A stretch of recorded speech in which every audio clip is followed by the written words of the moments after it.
Hello and welcome to the last word on Spurs. We have liftoff. If it was the very first time, you can find us. We're on iTunes, we're on Spotify, we're across all major audio platforms. We are, of course, available on Instagram, Facebook, and we are on Blue Sky too. We are back in the house here as Tottenham Hotspur. Oh, Tottenham Hotspur are back. What a fantastic performance from the European champions from start to finish. 2021, the last time Spurs won back-to-back matches at the first time to start a new season. And we are there again. If you're with us, I said for the first time, thank you so much for tuning in. Do us a favour. It's a big show. There's a lot to discuss. Just do a favour. Hit that like button. Hit that subscribe button. Share this out to a wide range Spurs audience because we are just getting going. Help me get going. I've got Jason McGovern. I've got Patrick Tyrant. I've got Broadcaster Russ Williams that are back. First time for these guys ahead of the new season. And we have to reflect on Tottenham Hotspur beating Manchester City by 2-0 at the Etihad, in which was a dominant performance under Thomas Frank. Let's talk you through quickly the match facts and the stats before I bring in these wonderful gentlemen. Look, Man City 0, Tottenham 2, 10 shots for City to Spurs' 12. The 4 shots for City on target to Tottenham's 5. Final third entries, they were level on that, 48 each. Recovery-wise, Spurs, the edger of the two teams. Edger, we've had a week of advancing, haven't we? Edging, advancing, we had it all apart from signing. Clearances-wise, Spurs did edge that as well, 26-22. Interceptions, Spurs are busier of the two sides. City, they dominated the corner count, the possession, but XG Tottenham did edge. Look, lovely feeling for Tottenham. The Spurs fans sang at full time. It's happened again, Man City. It's happened again. Spurs do win the Savino derby. I'm going to come over to Russ to kick us off here because it is for Tottenham. 2 wins from 2, 6 points from 6, 5 goals from 2, 0 goals conceded, 2 games with back-to-back clean sheets. The first time Spurs have registered consecutive clean sheets since the start of the 25-26 season. That means off the back of last season, we are already a third of the way to achieving the same of last season's clean sheets in the Premier League. Russ, let's open with you. Welcome back. Thank you. Great to be here. Nice to see everybody. Interesting green room before the show. Jason's got the golf on. I'm going to the Belfry tomorrow to watch the golf there, which I'm looking forward to.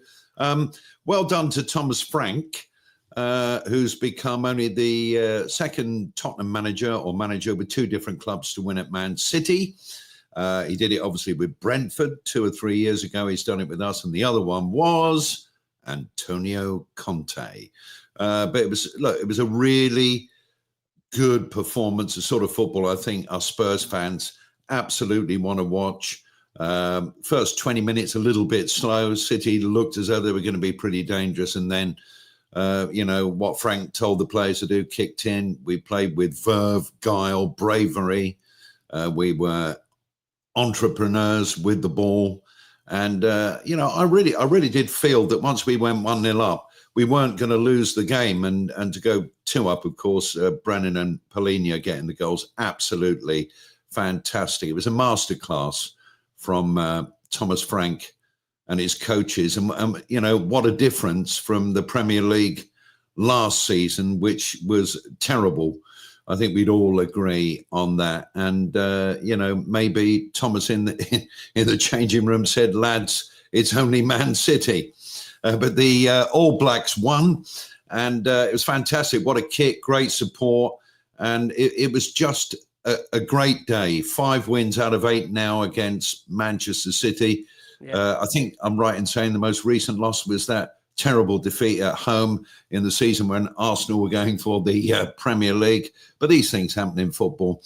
And to have 2 clean sheets, absolutely fantastic. What we need now is a couple of bodies, and it's down to who, the owners and the board, to actually give Thomas Frank some players that, in his own words after the game, Frank said, yes, we want to get a couple in. The club promised me they're working very hard on it, but they've got to make the squad stronger. And somebody messaged me on X saying, look, Savino, will he even get a game for Spurs? Well, yes, he will, and he'll make the squad stronger. So it's going to be very, very interesting how Daniel Levy, who's been right on the end of a load of old ire this week, justifiably, is, you know, we know he's a very good businessman, but football is a business, but it's a very unusual business. And I think you can't, guys and viewers and listeners, go into a football business deal with the mentality of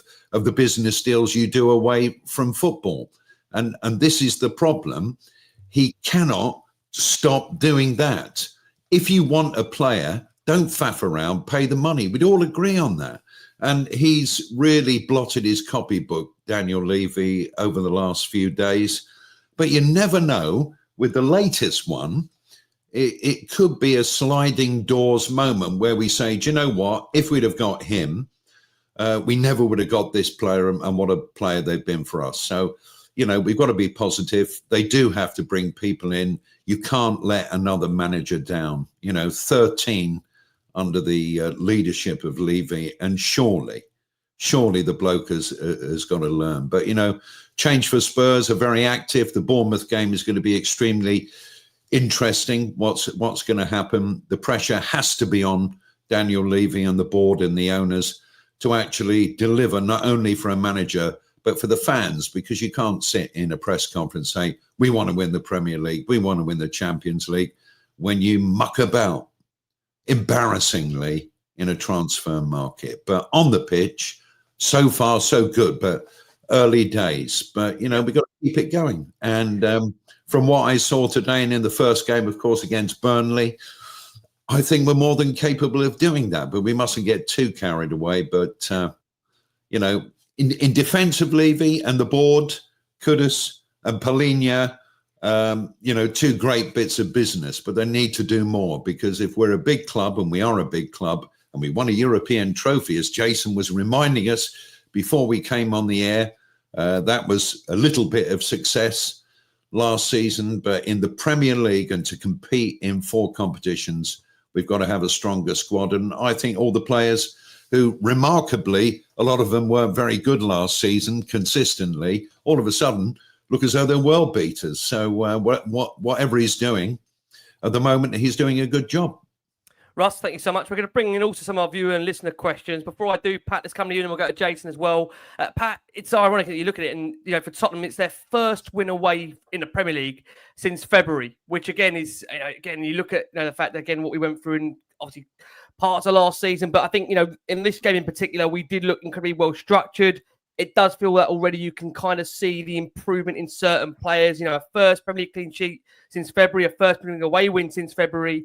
Maybe some would say, is that Thomas Frank a threat? But, you know, there's almost 3 things that you're almost certain in life now when it comes to Spurs. It's life, or in general, should I say, life, death, taxes, and City losing to Tottenham. But it was an unbelievable performance, a great result up at the Etihad. You know, the start of the Thomas Frank era. And you'd think, you know, there'd be a lot of players when they look at the way Spurs are playing that will be very keen to join him between now and the end of the window. Russ touched upon it there. Palhinha, you know, what a performance from him. He looks like a very, very smart piece of business. Again, we know it's early days at this stage. And I think many would have loved the fact of how organised Tottenham were, both on and off the ball. And I think a key thing, which I know Jason will probably pick up on, they didn't retreat excessively. They chose moments to risk and press. They identified the flaws in City from the previous week and were also so confident on the ball, but also sensible when they needed to be. And they managed the lead really well in the second half. And the greatest praise I can pay Thomas Frank, he absolutely nailed it, Pat. Lovely to have you back.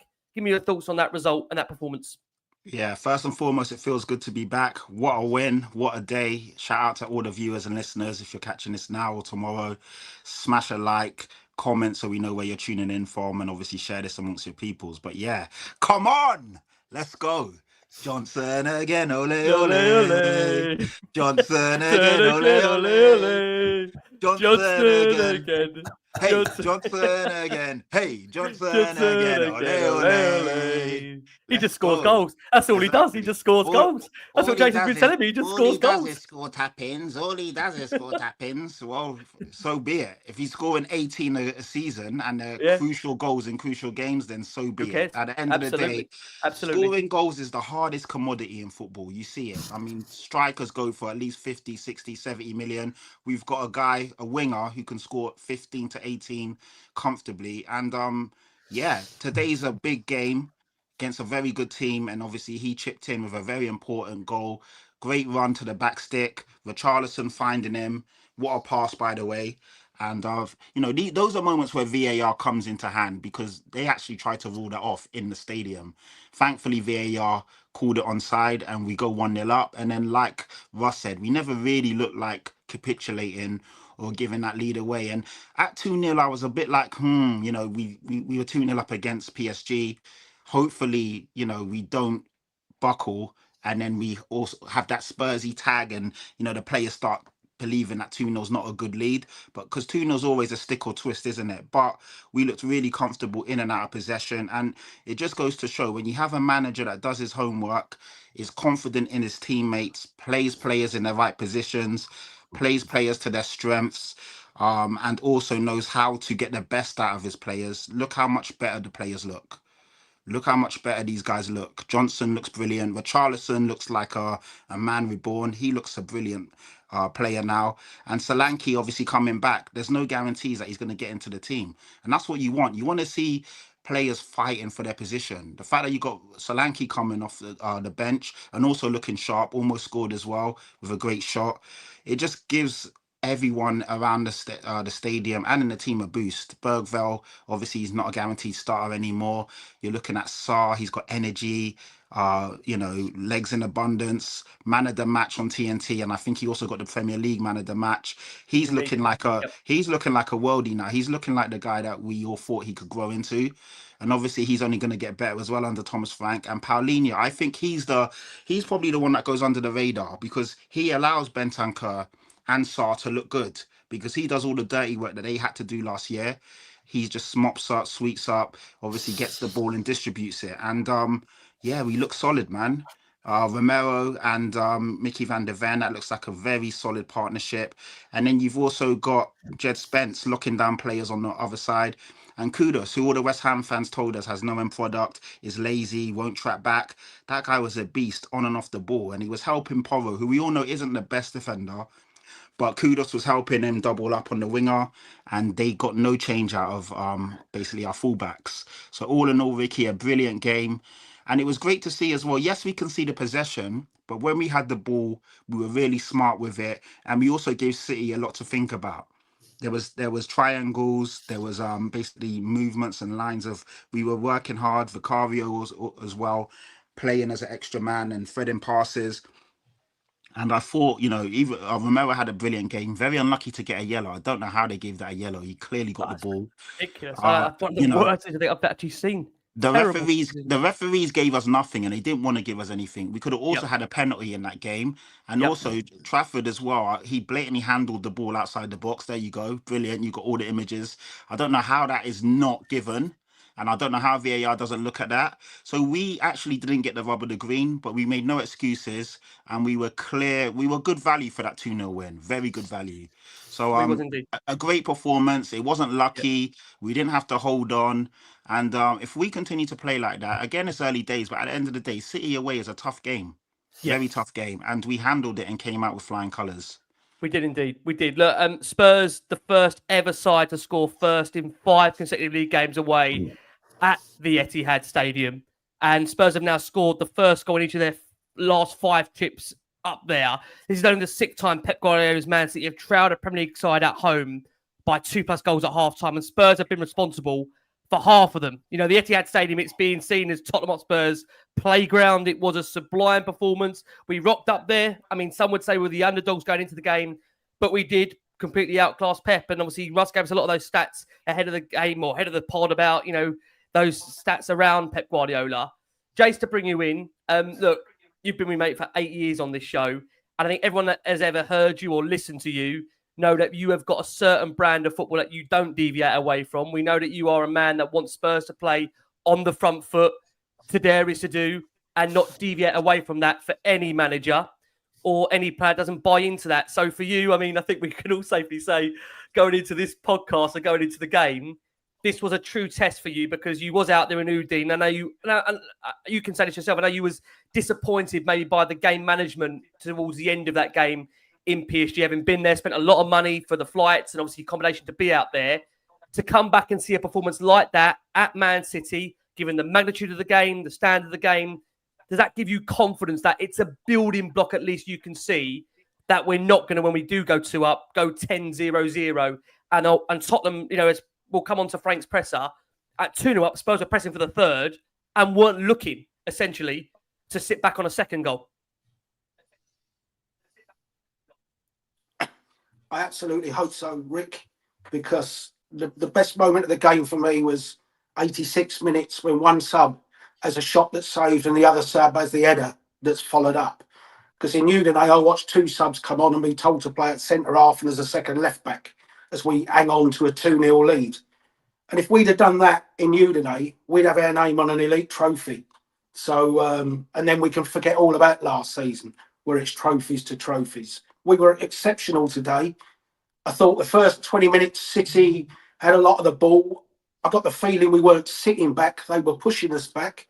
I thought every time we tried to get forward in that time, we looked to, but sometimes the other team will push you back, which is entirely different to sitting back with no intention to leave your half. But then once we got into the game, we looked more of a goal threat than they did. There was a little spell in the second half, little 5 minutes around about the hour mark, where we had 4 or 5 chances in 4 or 5 minutes where Richie's kind of header got saved. And then I think Johnson put one over the bar, didn't he, when we had Kudus and Sarr alongside him. With that little spell there, we could have gone 3, 4, 5 in that time. It was exceptional from start to finish today. I love the fact that we stuck to plan A. We didn't dip into alphabet soup to find plan T when we didn't need to. We had control of the game. There's no need to change anything we were doing in the game, unlike Udine. And you know what? We won a game. And if you can go to Pep's team and play a prepared Pep Guardiola team like that, then you can do that against a team 6 days off the beach and win a trophy. And I just hope now he said he'd learnt his lesson from Udine. I really hope he has. Because there was, that today was music to my ears, everything I've wanted from Tottenham. Yeah. And it shows you can go to anyone, you can try and get on the front foot, you can high press, and you do not ever need to be pragmatic. No, listen, we get that. And I think for those that have listened and watched you over the last 8 years on this show, everyone knows your standards and what you want from your Tottenham side. And I know, again, your understanding of the fact that what you want is maybe not what everyone wants, but it's the way you want to see your Tottenham side play. And again, for someone like you that does do that round trip, just to be clear, Jace goes 2 or 3 hours travelling from essentially home to the stadium and back again.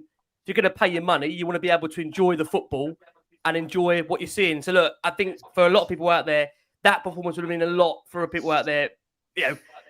Beautiful to watch. Superb. Absolutely superb today. It was. And again, this is the only time I'm going to mention him, and then I promise you, not going to have to bring him up again. Only time I'm going to mention him because it's quite interesting that I know the last week or so has been dominated by obviously Tottenham's attempt to sign Eberechi Eze. And it's the only time I'm going to mention this, and I promise you we're not going to need to mention it again. But I think out there, this is what Russ said, it might be a real sliding doors moment for us. Interesting, the Athletic have broken in the last hour of this show that before signing for Tottenham, Eberechi Eze called Mikel Arteta personally to see if there was a chance he could sign for Arsenal. Alongside this, he lobbied England teammates at Arsenal to push the club for his arrival. And it does go back to what Thomas Frank said in the earlier part of the week in that press conference, that it's really, really important that the players that come to Tottenham want to play for the club, want to play for the badge, want to put the shirt on. And I think we can echo those sentiments now. And look, that doesn't mean that every player we're going to sign is a Tottenham fan or a Tottenham supporter and has watched the club, for 20, 30 years. But I think what's really important is I think on the back of that game against City, when you see not one player, 10 players, 11 players, when you see 15, 16 players that actually as a whole come on in that game and make the difference, you want committed players that do want to be here. And that is no disrespect to anybody out there. But I think, as Jason has said, we've now set the standard with that performance and that result. And there is no reason why we cannot match that anywhere we go and also not be intimidated by anyone, because it was daring, it was doing. And if you can do that at Man City, like Jason said, Pep Guardiola's side, I think up there are probably going to be arguably tilted for the favourites along with Liverpool for the title. You can do it anywhere. Before we do bring the guys back in, I'm just going to bring in some of the viewers and listeners' comments, some really nice ones that have come in here. I will just say for momentarily, Tottenham were once again top, and we should have really stopped the count, because Tottenham were top of the league straight after full time. Twice in a week, Tottenham were top. Please God, we're there on match day 38 and we're there to stay. But some really nice comments that have come in from listeners and viewers. We're going to bring them into the show very quickly. Now, we'll ask the guys for some of their thoughts on some of the questions we've got. Cos1882, Cos, a regular viewer and listener to Last One on Spurs, over this last 8 years says, best complete performance I've seen for us for years. Calm, composed, relaxed class. Spence, Bentancur, Palhinha, Sarr the standouts, but the whole team was absolutely superb. Troscoy says this was a 10 out of 10 performance away against one of the best teams in Europe. The coach, the tactics, the plan, the team, the effort, the will, 10 out of 10. Now, Daniel Levy, you must step up from it being a 2 out of 10 window and make it an 8 or 9 window. David Borum says, can we play City every week? Matt Hikes must know that Lee McQueen is returning soon. He's asking, could we? So it must mean Lee McQueen's ears are burning and he's round the corner. We've got a lot of questions that we will get through on this show. But look, I have to say, Jace, I'll come back to you on this point because a lot is made about, I know you can't bear it, a lot is made about the transfer window. And just so everybody knows, we're going to give a quick summary of where we are with that. So Jace will have to cover his ears for that part of the show. But Jace, I just want to ask you that question about the fact that, you know, it's been a week where a lot of the fan base are rightly frustrated that we haven't done more to date. But I think this just shows you, doesn't it? You know, if we can add 1 or 2 real top quality additions, we've got a really, really good side here because the organisation that game was really good. I mean, Palhinha, you know, again, it's only one game. We don't want to get too carried away. He looks like a no-brainer at the moment. Do you think we are generally, if we can add 1 or 2 real genuine quality, potentially have got a really good season in store if we can show that performance we showed against Man City, Jace? That's the thing, isn't it? You got to get the consistency in the performance. There's no reason why we can't. I mean, as I've said to the boys in the group, you know, Nuno took Forest from 17th to, what was it, 4th on match day 33 last year. So it can be done. It can be done. It just depends what you call a really special season, is it? I still think our squad can concentrate on one competition at best. We don't have a squad where you can make 8 or 9 changes and get away with it. So that's still going to be the thing. But I think today, this week, you've seen, Rick, just why I despise the transfer window. How many times closing in and things like that were reported. How many times I've seen pictures of players in our shirt that, you know, never comes to fruition. I don't get the obsession with that. But, you know, hopefully we've learnt a few lessons this week. You know, we need a number 10 and Arsenal needed a backup corner kicker. So they got what they need and we got what, you know, we need to get what we need. But I tell you what, I'd sooner buy the Etihad than Eze, that's for sure. Because that we really do have to get. You put him up, not me. Let's go to Pat. I mean, Pat, look, we spoke about the element of just how many good performances there were from players. You know, plenty of love, like you said, for Pat Matasar, who looks like he could be a real genuine, you know, force of nature this season. He started so well under Thomas Frank, and I think that does bode the confidence for what is to come. You know, he was rightly so the more attacking and progressive out of the midfield three, got man the match. But really, if we're going to be honest with you, could have been any of the players that we saw out there. You had Palhinha in more of a deeper role, and you had Bentancur operate as almost the axis of the side, locking down the midfield. There were 2 alert sentries in the front of the defence. There were disruptors in there, some lovely neat passing. And, you know, I think it's really key having Bentancur so fit. And quite interestingly, we're going to bring in Frank's presser shortly because he actually says that Palhinha, in his opinion, actually isn't yet match fit. So that's quite frightening. And also, Pat, only the second time out of 13 games Erling Haaland has played in August and has neither scored or assisted. He was handled so well, you have to say, from Christian Romero and that back line. Does this just show us, Pat, like you've said already, there's some real genuine quality in that squad? If we can add, you know, a good couple of decent quality players between now and the end of the window, Pat, this could be such an exciting season, right? Really exciting season. Yeah, really exciting. And it's you know, I've been saying it for a while, and the people that our first 11 is as good as anyone's, really. When you look at it, man for man and pound for pound, you've got Mickey van der Ven and Romero, who are comfortably 2 of the best centre-backs in the league, if not Europe. And then you've got Pedro Porro, who's a fantastic right-back.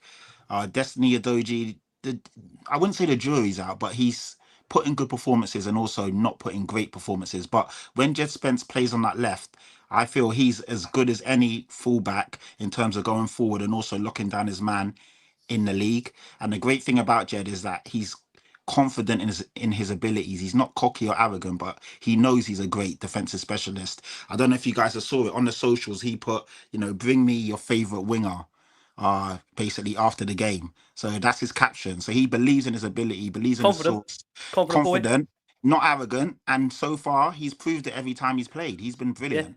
Yeah. He's a right back, by the way, and he doesn't look out of place whatsoever on that left-hand side. Spot on.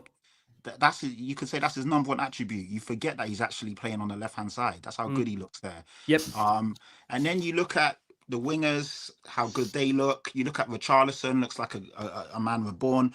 And yeah, I think everyone was fantastic to a T. The only person who I'd say, and he wasn't shaky, but Vicario, when he passed the ball to Van der Ven and put him under pressure and they almost stole it and almost scored, and then I think someone got a block. That was the only wobble throughout the whole game. But even Vicario looked good in the short. Had a great save as well, we have to say. Yeah, great save, exactly. So no, he was great, but that was the only moment I could think of where there was a mistake that almost led to a goal or to you know. But yeah, I think that we definitely need at least two more.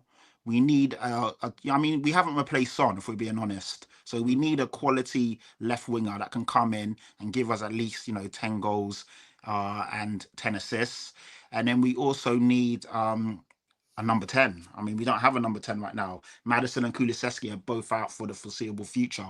If we can get those pieces in, then it does really give us a great base and a spine to push on. Yeah. We have to remember as well, the games will come thick and fast. It's okay now playing once a week, but when the Champions League rolls in and you're playing tough opposition on a Tuesday, Wednesday, and then Saturday, Sunday, that's going to take its toll. And that's where your Dansos, your Bergvales, your Archie Grays, these guys will come into, your Tell, your Odeberts. And that's where we'll see how good the squad is. But I do believe this starting 11 can give anyone a game, and we've shown that. Yeah, it's just obviously it's the quality and the depth, the strength in depth. And when you look at Manchester City, it wasn't going well. And look at the options they had on the bench. Even Arsenal now, they got great options on the bench. Liverpool, Chelsea have a strong squad. We don't have that depth quality yet. We can get there, but obviously that's if the chairman wants to back the manager. I think Thomas Frank is a great tactician, but obviously he can only do so much. So he does need to be backed. But it is exciting to see. And I feel this season as well, you'll see the likes of Jed Spence, Sarr, Archie Gray, Bergvale, they will also grow into their role. And even a Richarlison, who's obviously a bit older, but if he stays fit and he's given that confidence, you'll see a much better player there as well. He can still get better. Yep, absolutely. So yeah, that's the answer to your question, Mickey. Yeah. I mean, it's quite interesting, Russ. Can I come over to you? Yeah. When you look at our injury list at the moment, people forget this. We've got at the moment no James Maddison. We've got no at the moment Destiny Doggy, although we understand he is back in training. Obviously, Dominic Snakey has only just returned. I think the suggestion that he's obviously fully fit, maybe he's by the moment. Obviously, he's not quite there yet. Obviously, Kulusevski's still out. We understand Kulusevski's going to be out until at least the turn of the year. You've got no Radu Dragusin at the moment either. Again, people forget about these players that we haven't got at the moment as well. On top of that, I know probably not going to be featuring, you'd imagine, between now and, any point of the season. Obviously, you've got Manuel Solomon, Brian Hill. They're expected to leave. You've got no Kota Takai. I mean, we've seen from Frank already in this very early period, Russ, 3 different games, 3 different strategies. I know Jason may not like the first strategy. No. But, I think some, I'm not saying everyone would say this because it's very, very early days. Some would say it's probably the first time, maybe arguably since Pochettino, we've actually got a coach in there, that really could, develop a lot of these players to some degree. I know Jason's pulling a face there. You think back and you look at who we've had, I think they've been more, let's be honest about it, more egotistical managers, the likes of a Mourinho and a Conte. They back themselves in terms of what they can bring in terms of their aura and their personality. But Frank, you can already see, is a coach. And I know it drives Jason mad about when he brings out the tactics board and he's doing that with the players. But what I've noticed already at this very early stage, Russ, is that he actually has such a level of detail through the game. He actually is coaching the players from the sideline. I mean, what do you make of that? It's a very early stage of an impact. Again, I'm sure there will be some potential bumps in the roads, but what do you make of Frank so far? I'd say 3 games in, what have you made of it? Well, obviously, Udine was, I think that was a bit of learning, unfortunately, on the job in a big final. It would have been lovely to have won, a trophy at the start of the season, but it wasn't to be the case. What I think about Frank is there's no doubt that all of those players believe in what he's asking them to do, and that is hugely important. And I think at the start of Postecoglou's reign, they did for the first 2 or 3 months, but certainly last season, I don't think they did in the Premier League at all. Some of them look completely and utterly different players in the most positive way. Sarr is a fantastic example, a fit and happy Richie, of course, who led the press today. And I did think when I was watching it this afternoon, Rick, that the press reminded me of the Pochettino press, the way everyone was involved. And Kudus off the ball is great to watch as well as he is with the ball. I mean, his doubling up and helping out the fullback was sensational. And to give you an idea of how these tactics, in inverted commas, worked, Manchester City, at home, fancied to win the Premier League, got their first corner in the 49th minute in stoppage time of the first half. And no wonder he was often looking down at the ground, old Pep, because that simply isn't good enough for them. And we didn't allow them to play the way that they wanted to play. And I think the way that he set up the midfield and what he asked them to do stopped City's midfield doing what our midfield did. And so you've got to give enormous credit to the manager. But, as I said at the start of the show, it is early days. Yeah. But I don't fear for Thomas Frank, because he's had 6 or 7 years in the Premier League. He is respected by Guardiola and nearly everybody in the game. I think any football fan will be able to see what he did at Brentford and how he brought them on. If he can do that up another level or two with us, I think it would be absolutely amazing. We do need a couple of players to come in, as the boys have been saying. I think there's little doubt about that, but we are running out of time. But he is a very impressive individual, but he will have some bumps along the road in the season, where with so many competitions that we're involved in, he is going to get some criticism from us, because it's part and parcel of the job.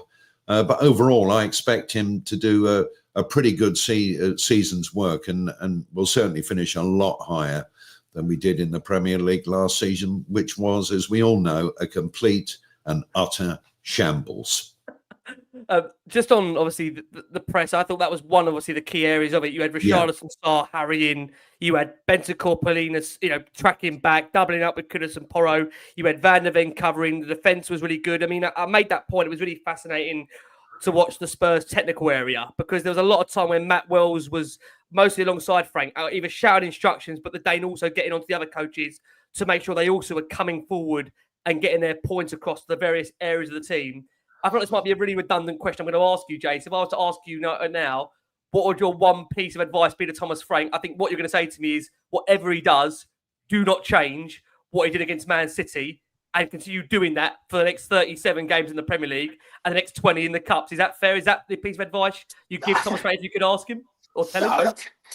Not exactly the same thing, but I don't think you need. I'd like him to establish a basic plan A, whatever plan A.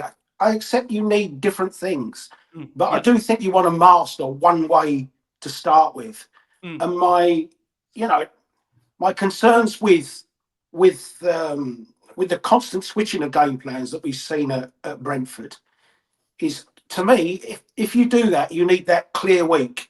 So on a week where, like today, we've played Saturday, Sunday's a rest day or recovery day. Monday they'll rest. Tuesday you can have a double training session. Wednesday you can have a double training session. Thursday you can have a double training session. So you've got 6 training sessions to put a different game plan into their mind. Once you start playing twice a week, and you'd have played Saturday today, Sunday's recovery day, Monday's a rest day, Tuesday you're travelling, Wednesday's a match day. Where's the time to put in a totally different system? And the biggest highlight I can look at that is that Brentford, and we can only compare Brentford, all right, and their squad isn't as good and things like that. But when Thomas Frank had a clear week at Brentford, where you could go from plan A and today we're playing plan F and next week we're playing plan double B, they won something like 12 of their 20 games. They won 57% of their games and got 2 points a game. When Brentford had a week where they had 2 games a week, that win rate dropped to 24% and less than 1 point a game. And that's my only concern when you completely and when I talk about completely change, I mean going from back 3 to back 4 to back 5. Yes, Telling a fullback is a wing back, and next week is a fullback that low blocks, and next week is a fullback that high presses. Just try and get one thing sorted first, and then you tweak it around. But you don't take plan A to go straight to plan F, to go straight to plan T. That's the bit I would ask him not to do. And even if plan A for him is low block Mourinho style, fine, but don't go low block and then go gung ho the next week, because that's the bit I worry about. But would it be your confidence that the fact we've actually seen the game itself where he did? I mean, I think we can only judge it, and we had this conversation actually off air in the bigger games where he's going to be measured in terms of how he sets up.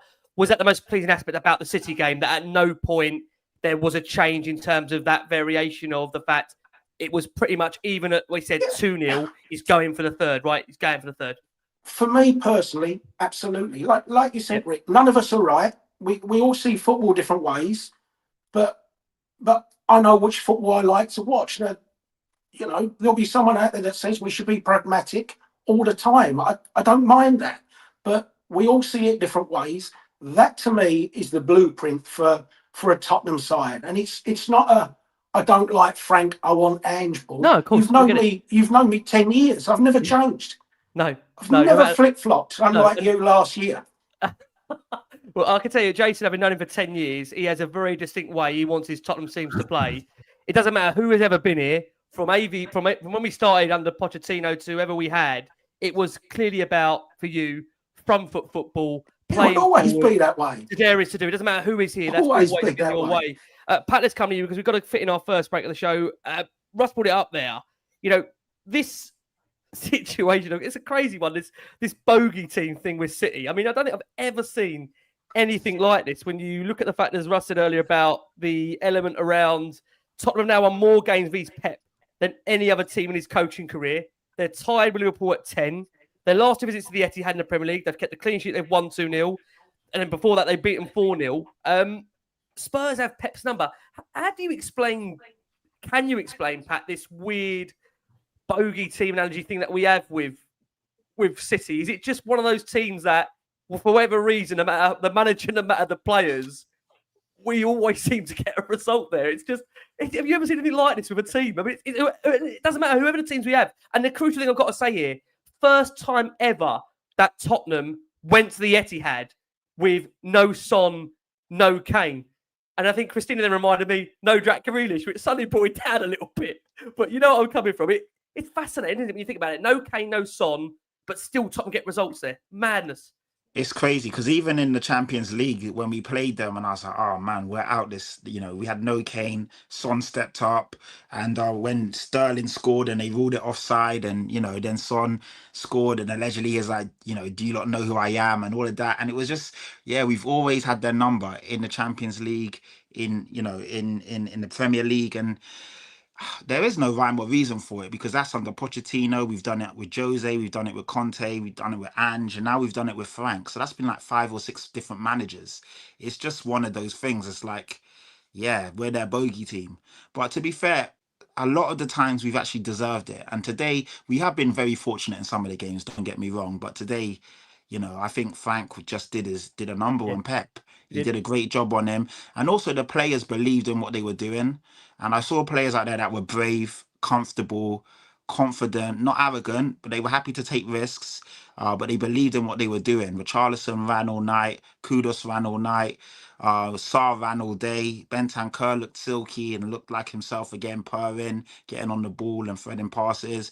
Mickey van der Ven and Romero. Everyone looked comfortable and confident in what they were being sold. And just basically did the job they were meant to do. So I think from a tactical aspect, Frank got it spot on, but also the players didn't make any mistakes. did exactly what they knew they had to do, and they also expressed themselves. So, you know, with the ball, they looked good. Without the ball, they looked good. And I still can't get over how different this Richarlison is. I don't know. Maybe it's just me, but I just see a completely different player. I've It's not the press, seen. Pat. It's that press Yeah, that he's he's adopted, isn't it? pressing. Yep. His rate of pass is good. He's holding the ball up. I know at the Yep. beginning they were saying, "Oh, Richarlison, the ball's not sticking." And I was like, "What?" But they weren't saying the same stuff to Haaland, and the ball also wasn't No. sticking. So the No. narrative was they were trying to get onto Richarlison, but Haaland wasn't doing anything. And then obviously the ball did start sticking, and Richarlison's threading passes, and you know he was creating space for players, and he looks a completely different player. Like I've not seen this in him week in and week out. It was against PSG last week. He did it. So if we can keep this guy on side and on form, we're gonna have a beast there. Someone that's gonna get at least 15 goals and like 6 or 7, 8 assists. Yep. He looks like a really good player now. And Yep. then obviously you got the bench, and if Odebert come on and he continues doing what he's doing, he looked good when he came on. And then Bergville looked solid as well when he came on. So hopefully these guys, after going through such a turbulent season last year, it's really done some good for them and essentially developed them. They probably grew in, like, you know, that's 2 or 3 seasons worth of turmoil and heartache and basically adversity all boiled into one with a Yep. trophy at the end to show that there is light at the end of the tunnel.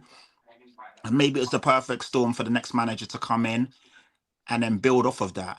Yep. So I'm excited, man. But in terms of what you said about City and Tottenham and Spurs, I don't know. It's just weird, but it's Yep. working for us, and so long may it continue.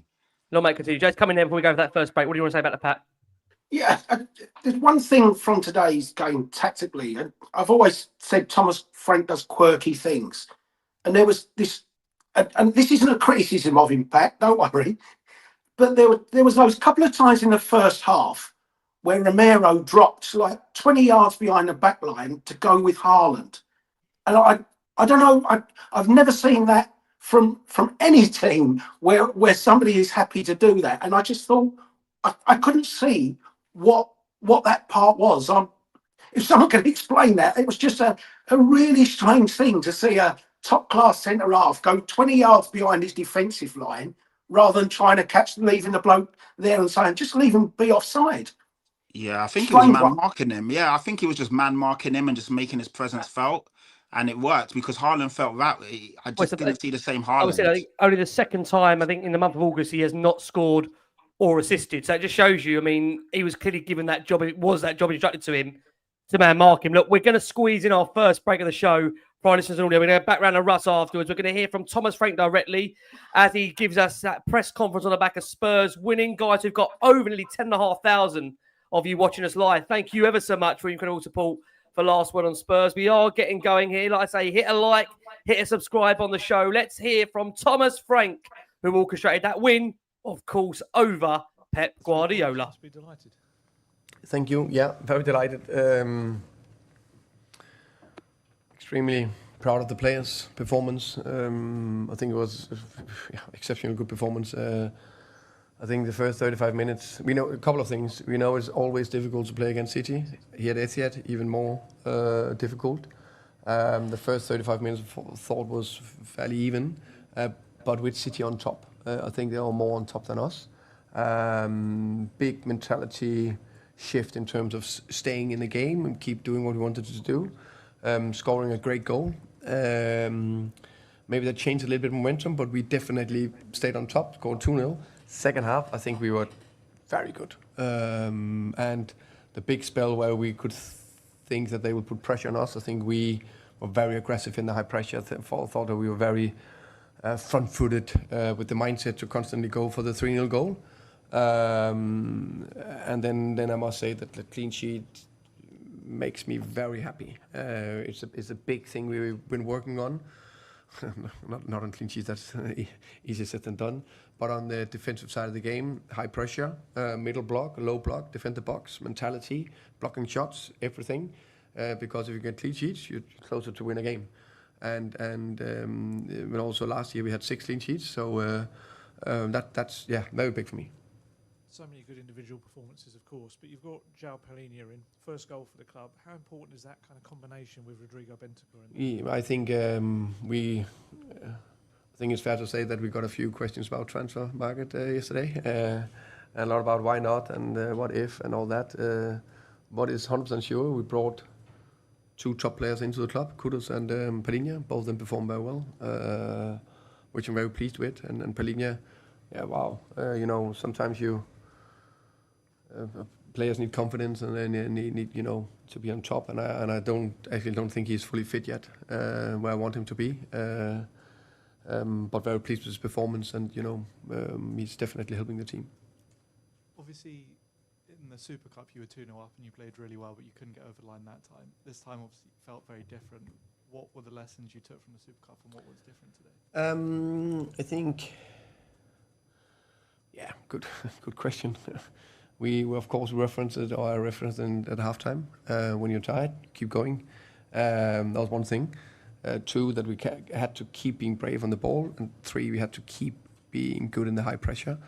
But also that's easier said than done. But from every game you learn, from games where you not get the result you want, you learn maybe even more. And then I think in some ways, of course, the other thing was a final. This was away at Etihad, one of the most difficult places to go to.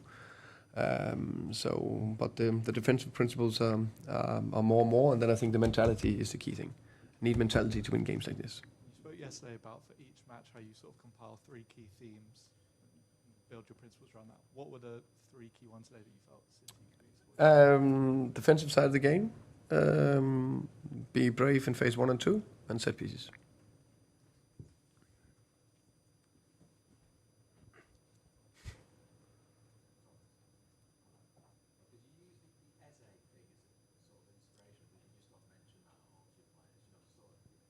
I think that's very, very easy. And never ever use one word about any player who's not in our club. Thomas, I think it was one of your counterparts, Jurgen Klopp, that said something along the lines of there's no better playmaker in football than an effective press, essentially. What do you make of that statement, and did you think... Who said that, sorry? Jurgen Klopp? Jurgen Klopp, yeah. Was a clever man, huh? I need to text him and say, hey, that's okay, clever. I definitely believe in the aggressive press, as you saw today, as you saw with my Brentford team. I believe in the high pressure. I believe in if we can be front-footed. I like that mentality. I think it's offensive. It's more offensive way of defending, and then it's more fun to defend on the other. On the opponent's half, and of course today I think we were very successful. Also scored a goal from it. So happy. And I suppose Sarr as well, someone that's played in that number 10 position again today, moved back, I suppose, more to like an 8 last week, but pushed into that position again today against PSG. A similar thing, so effective in that kind of pressing role. Yeah, definitely. And you can say there's a few things. It depends from game to game. Players in different positions, systems, but today he was very good, like the rest of the team. I think it was difficult to pick one player today. I think everyone performed fantastic. Hi Thomas, for the first goal you managed to beat the Man City offside trap. It seemed to cause a lot of uncertainty, putting the ball over the top. Is that something that you had pinpointed as to exploit? Yeah, we talk about the high line, and one thing is to talk about it and try to train it. It's never that easy. So to be fair, I also think we ran into offside 6 times before that. So of course the goal looks very successful, and that's what we look at. But there's a few times where we didn't do it well enough. But yes, of course we try to look into it. Hi Thomas. Hi. You went here a couple of years ago with an outstanding performance from your Brentford team. Was this performance even better, given that you've only just started to put your fingerprint on this Spurs side? I think it's 2 different teams, 2 different contexts, but I think that both performances were top, and both performances when I look back at and be very proud of. Final question, please.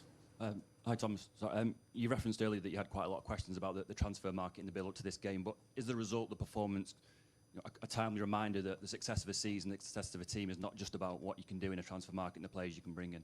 Yeah, I think it's extremely important that a couple of things that we understand. We have a good group of players, talented group of players, a group with quality players that I'm very pleased with. So that's why we brought in 2 good players to help. Can we improve it? Perfect. If we can't, then we have very good players. We just showed that today. So yeah, very happy with that. Thank you. So there you go. That was Thomas Frank there on the back of Spurs going up to Man City and beating them by 2-0. Thank you so much for tuning back into us here. We have got nearly 10,500 of you watching us live. Thank you so much for all your incredible support for Last Word on Spurs. We're welcoming back for their first appearances of the new season. Broadcaster Russ Williams. Patrick Tyrant is back, as is Jason McGovern, as we get going off season 8 of Last Word on Spurs. I'm aware that not everyone's been here for all the 8 seasons, so they will be casting their aspersions on what they've heard over the last 2 seasons. I would say go back and if you've got time, listen to the last 8 seasons to know what we really do think sometimes. But look, thank you ever so much for your support for Last Word on Spurs. If you can keep liking, if you can keep subscribing to the show, that would be greatly appreciated for us. Going to fit in, if I can, another couple of listener viewers and statements that we had in before I go back around to Russ. 1882 Spurs. We just heard from Thomas Frank, who, I think diplomatic really about what comes next for Tottenham in the transfer window, and I'll wrap that up at the end of where we are at the moment with regards to that. 1882 Spurs is a fabulous performance, but we had no real genuine massive game changers off that bench. Thankfully, the plan works and none were required. However, we are short, and this first 11 cannot sustain in 4 competitions. The board said they want a competitive squad in all comps. They are failing Frank at the moment. That is from 1882 Spurs. Matt Martin says, how can we be so lucky to have a manager that has shown the adaptability he has done? We absolutely have to back him with everything that he wants. Coffees and roll-ups in says this could be a key moment. Oh, we've said this for how many years in Daniel Levy's entire ownership of the club. Key moment in Daniel Levy's ownership. This team has the potential with a couple of key signings to really genuinely be able to push on. But we've said that so many times under Enoch in this last 25 years. The reality is really today, we've seen no real genuine change in terms of their position and the funds that have come into the club. So we'll see what happens in, of course, this last 8-9 days of the transfer window. But if I can steer the show back over to you, Russ, a reminder that just before I do, obviously delighted over here to be sponsored by NordVPN. If you do also want to be, you'll be traveling home and away. Nord is great if you are abroad, want to watch your favorite programs overseas. Please check them out. NordVPN.com/LWOS. Quite recently, you would have noticed that they've taken one thing off the UK market that for some people is quite popular. So there's, I'll let you be the judge of what you think that is. Not that I'm going there, but you know what it is. You can get around it with NordVPN. That's all I'm going to say. I think everyone knows if they're in aware of what I'm talking about. But we're going to talk about the team. That's the most important thing for the moment. Pat's laughing in the background, chucking under the hat there. Frank, or Pat, should I say, or Russ, should I say, going back to Russ. That's completely took me out of the blue. Russ, where do you carry on from there? Frank obviously named his Spurs team. He decided not to return to that 3-5-2 formation. That really served him, obviously, to some degree in the earlier game, you'd say, points against PSG, not how it ended. We've obviously got a playmaker right now. Spurs again turned to Pat Matasar, playing between Mo Kudus and Brennan Johnson. We had Bentancur and Palhinha forming a strong pairing in midfield against Paris Saint-Germain at the time. But obviously on this occasion, Richie kept his place in the team ahead of Dominic Solanke, and those two mentions of Bentancur, Palhinha did start again for Tottenham. So that team did read Vicario, Porro Romero, Van der Ven, Spence, Bentancur, Palhinha, Kudus, Sarr, Johnson, Richarlison, with a bench of Dan Sotel, Gray, Bergvall, Vuskovic, Solanke, Odeberg, Kinski, Davis. Worth pointing out, Russ, also, City's starting 11 versus Tottenham had an average age of 24 years and 326 days, the youngest 11 named by Pep Guardiola in the Premier League. What did you make of the two sides, how they lined up, Russ? Well, I mean, I was very happy with the way we lined up, and Thomas obviously knew what he wanted to do and pick the formation and the players to do the job. And, credit to him, because it was a magnificent 10 out of 10 away performance. Any performance in the Premier League when we play like that, we're going to win most of the games. Probably we won't. As for City, they've got some injuries, as we know, but they are in a bit of a rebuild, really. I mean, they're a pale imitation of what they were just 2 seasons ago. And he's the man in his final season and a bit, or however long it is, he's got to sort it out. But we don't really care about Man City because we've got the measure of them. It's the other big games that we're going to have to rely on, difficult games like Newcastle away, obviously the North London derby, Chelsea, you know, all these big clubs. This is how we're going to, I think, get a measure of the strength of the squad of players that we've got, and it does need additions, no doubt about it. We'll get a measure of how Thomas Frank is going to cope with those games. And incidentally, I was just thinking, watching him there, if the football dominoes had fallen a different way, Thomas Frank could quite easily have been the manager of Manchester United or even Liverpool. And Chelsea. So I think we're in a really fortunate position to have him. You know, I'm not saying it's all going to be plain sailing, but I think what is going to be interesting, Rick, looking at the subs there in our lineup, is that the club have to back him this week. You know, no more malpractice and messing around and doing things the Levy way, which isn't successful. If they identify somebody, and please God, they're doing it now, get in there, make the offer, do the deal, announce it. That's what we Spurs fans want. A number 10, a left winger. I would say we need a centre back as well, because injuries, in my opinion, are the only thing that is going to derail us in the short to medium term. And as Jason pointed out earlier, you know, the games are coming thick and fast. Forget about trying to work out how you're going to play in each of those games. If you've got a Mickey van de Ven or a Romero who's injured, and, you know, they both have form in that respect. Even Richarlison, who looks like a reborn player, the player that used to be such a bloody nuisance at Everton. You know, to lose someone like him, I know we got Solanke, but I think there are some danger areas for Thomas Frank. But we've got to enjoy it. 2 clean sheets, 2 wins, temporarily top of the Premier League. You know, a European trophy in the cabinet. Not the one that Jace went to in Udinese, of course. He wanted that one, but it wasn't to be. But we may have some more trophies on the way this season. You know, who knows?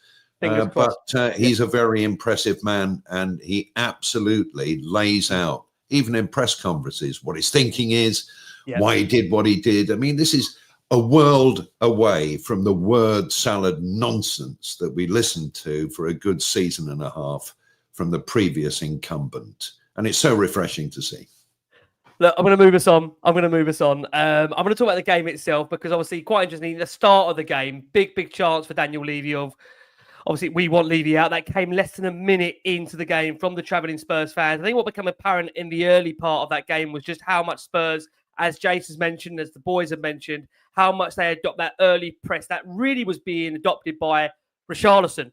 Richie was at the front of that. He was really harrowing the defenders and maybe forcing them into, he was forcing them into real genuine trouble in that early period. It saw obviously Rishi win a free kick. Porro's first effort, of course, was blocked. He sent the follow-up into the side netting. We saw obviously, of course, Pedro Porro also hit a free kick into the wall moments later. Again, obviously for Tottenham, was a bit of an undercooked moment where Vicario, you'd say at that point in time, a little bit of a wobble. Marmoush firing wide. But, I mean, Jed Spencer, we spoke about really, and Pat has said, that genuine engine of really getting up and down the flanks was so crucial.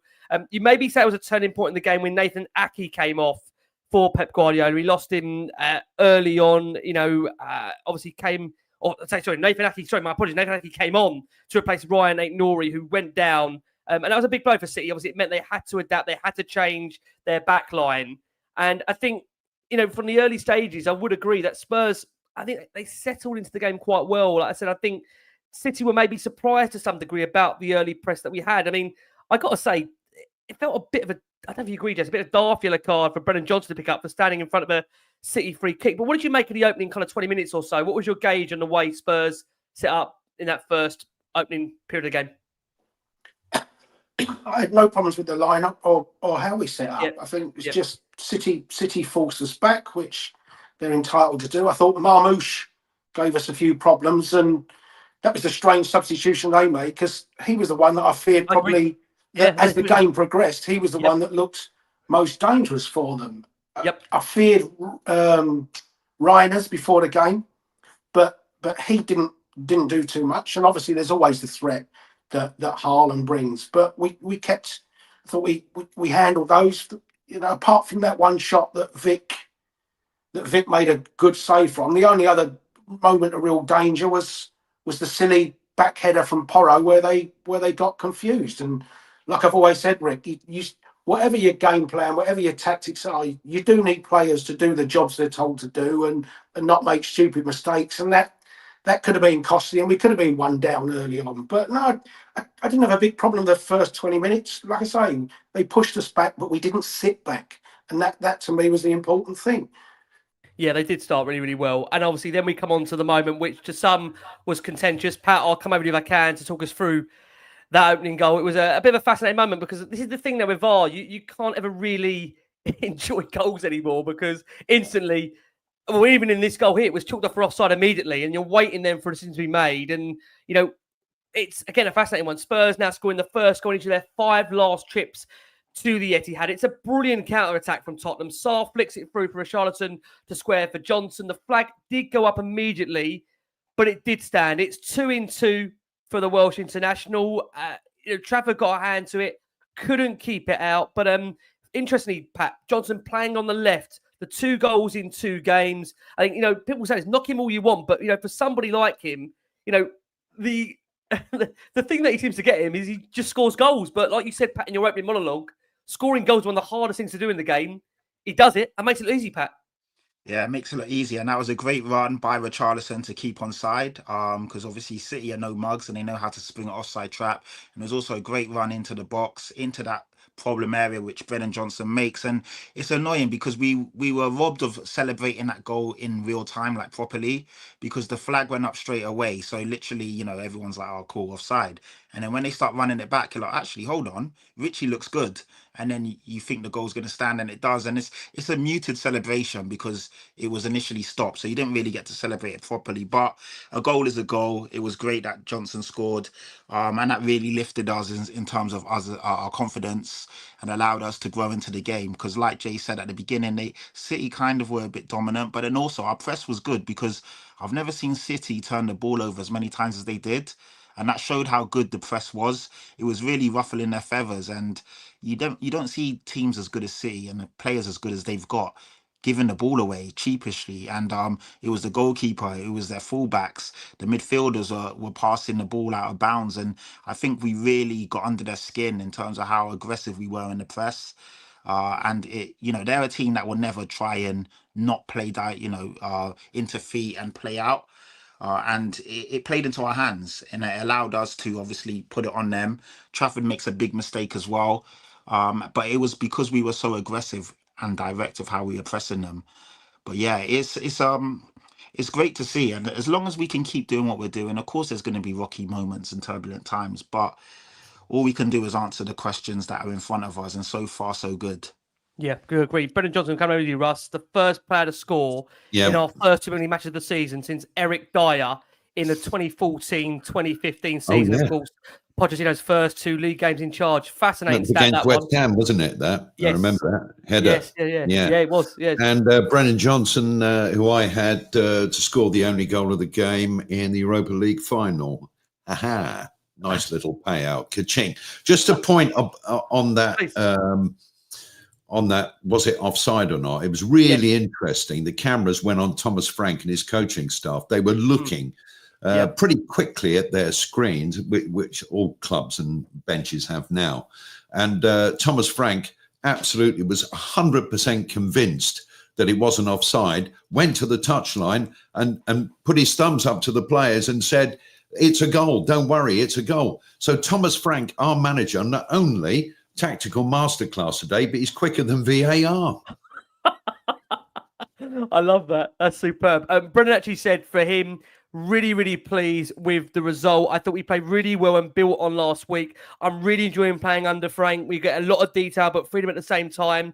And he was asked about the changes between Ange and Frank. He said, look, to be honest with you, nothing massively too different. 2 different coaches, but really enjoying the detail that goes into a lot about our set pieces. But the key thing is I'm giving a lot of attacking freedom. The first few games, we have kept 2 clean sheets against Man City. It's not easy. I've played here a lot of times and I've conceded a lot of goals in teams. So it's great to come away with the win. And James, if I can just come to you on Brennan Johnson, because I mean, I think last season he has been one of those players that's been maybe picked out for going missing in games apart from scoring, which again, we've touched on is one of the hardest things to do in world football. But I have to say, I think in this one, I think he offered a lot more than just the goal. He did work really, really hard for the team. There was moments where you saw he was dropping occasionally a bit deeper. You saw him spraying passes out to the left and the right. I mean, can you knock a guy that just keeps on scoring? It's the conundrum, isn't it? I mean, there was a moment in the first half where his touch, I think Spence put him in and his touch was horrific, went behind the goal. And then, like I say, there was the moment in the second half where he'd done the hard work and then smashed one into Rose Ed when you had Sarr and Kudos screaming for it. But he just scores goals. I mean, it's what, 18 last year, two already this season, scored the one in against Newcastle in Korea. It's very hard when we talk about we need this on the left, we need that on the right. And absolutely, I agree. You want that creativity in those positions, but you also want the goals. And he just, he took his goal, reminded me of a Sonny type finish, didn't it? Lethal, wasn't it? Lethal finish. Full credit for Richie because he delivered the right ball across the box. And how many times do we see somebody in that situation overhit the pass or hit it too high or something like that? He actually gave the perfect ball, but Johnson just kept his eyes on it and just buried it, absolutely buried it. And it will always be the conundrum that he doesn't do enough, but yet when he scores, that's worth more than a dribble that goes nowhere, isn't it? So it's really difficult to know where it is. I just wish he'd have got some minutes in another game, put it that way. Yeah.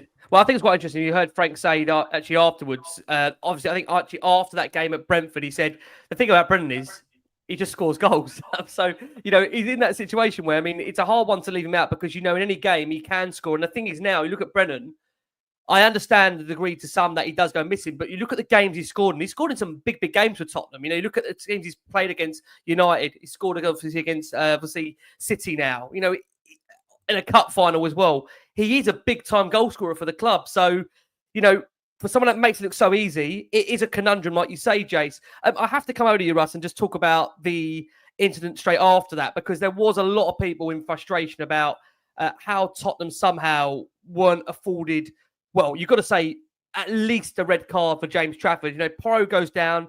He was clipped from behind by the looks of it, but the referee waved play on. It was a foul on Porro, but outside the box. And it appears, for those that can see it on our screen here, for those that are watching the show on a video platform, that there's a definitive handball from James Trafford. And you have to wonder, Russ, how did VAR miss that? And surely that's a handball, and it should be a red card, Russ, right? Yeah, I think it should have been a red card. And I by the way, I didn't think the referee was great today. I mean, we were on the end of a good decision, a right decision for the goal.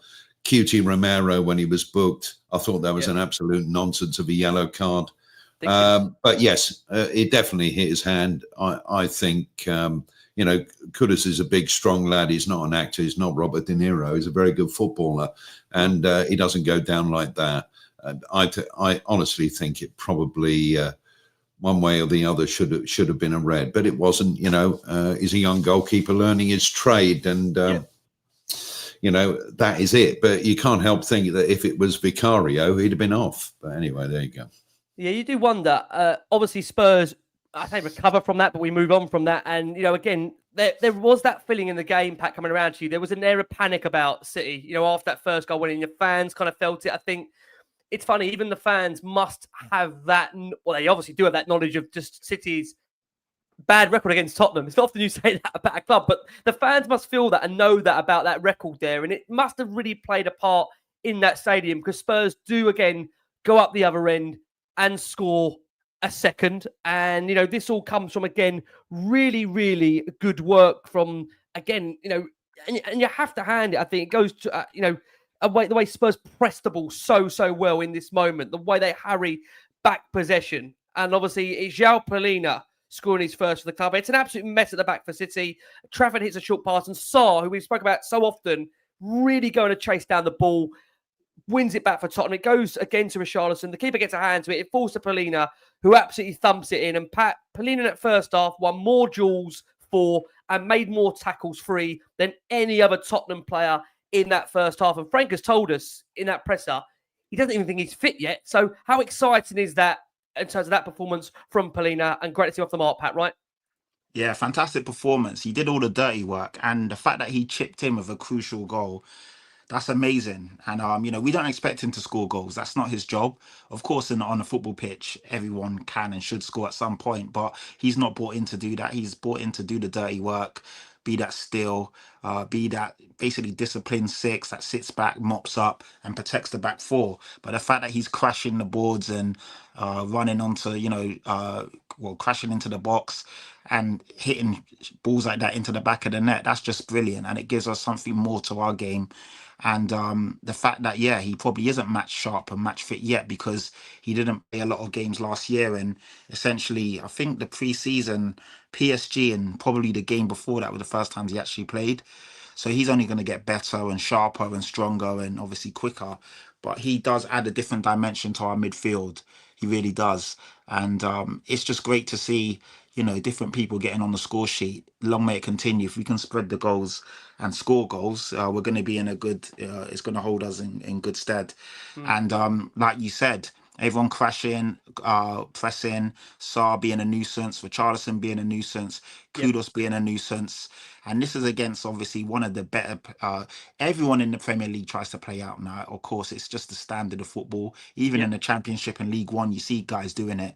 And you're like, with all due respect, you're not equipped to do that. Obviously, Manchester City are, and we still had their number. So if we can be like that against even teams that are not going to be as comfortable and as good on the ball, it's going to lead to a lot of goals. And it's going to help us. It's going to... it allows us to not be sitting back in our half, and B, it's a lot easier to score when you're literally turning the ball over right in their penalty box. It's great to see. Obviously, the players can and will get better, but it's great to see that we're being direct, aggressive, and it's actually helping us win games. Yep. Palhinha said on the move to Spurs after the game, first of all, the coach, Thomas, pushed me to come here and show me the project he has at Tottenham. It's such a great club. I'm really glad to be in the Premier League. Again, me and my family are so happy to be here.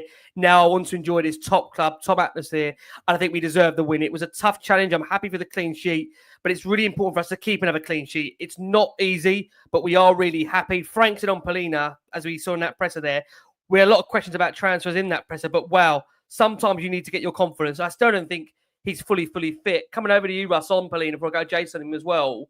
Again, real monstrous display. Again, very early days, but the defensive work rate, body on the line, the passion, the calmness. He's a winner as well. How important will he be as a leader, maybe to look like someone, maybe for Archie Gray, looking up to him as being that leader? He's just actually coaching the team or trying to coach the team in the last 5 minutes from the subs bench in Udine. So what did you make of the way Palhinha had an impact on that game? And of course, his goal as well. He was superb. I mean, he just oozes class. Why did Bayern let him go? Why couldn't he get in the Bayern team? Are they that good, really? I think Bayern have got a different setup in terms of the way they operate, and maybe Palhinha in terms of their system. But he's a player, It shows you their squad, though. They can let him go, doesn't it? Shows you the ability of their squad. They can let him go. It's unbelievable. And H did well yesterday, didn't he? In his first game of the season, but anyway, he's gone now, but we still love him. Look,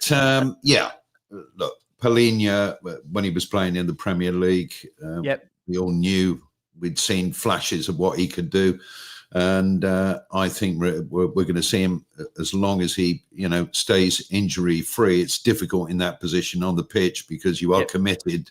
I think that we're going to really see a player who can sprinkle some experience on some of the younger lads as well. And hopefully, of course, if Mr. Levy gets his wallet out, we'll have a couple of more players for him to play with as well that will improve our squad and our team. Yeah, we keep our fingers crossed on that. I mean, Jay, just to ask you about him, again, I mentioned really a constant presence in that middle of the park, first goal for the club.